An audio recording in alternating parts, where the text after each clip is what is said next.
Location పీస్ఫుల్గా ఉంది. ఇక్కడ కూర్చొని మనశ్శాంతిగా కాసేపు రెస్ట్ కూడా తీసుకోవచ్చు.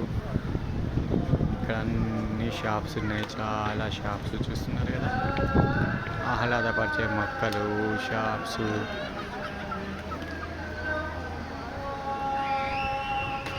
ఇది బ్లూ మాస్క్ కాదండి, ఇక్కడ ఇది వేరే మాస్క్. ఇక్కడ మొత్తం మాస్కులే కదా. సో చూస్తున్నారు కదా ఎంత బ్యూటిఫుల్గా పైన పక్షులు, కొన్ని సీగల్స్ అవి ఇవి ఉంటాయి కదా, అవి తిరుగుతున్నాయి ఇక్కడ. సీగల్స్ అంటే సముద్రంలో తిరిగే పక్షులు ఉంటాయి కదా. ఎంత బాగుందో ఈ లొకేషన్. నచ్చితే లైక్ చేయండి, షేర్ చేయండి, సబ్స్క్రైబ్ చేయండి. చూస్తూనే ఉండండి మరిన్ని వీడియోల కోసం. Thank you.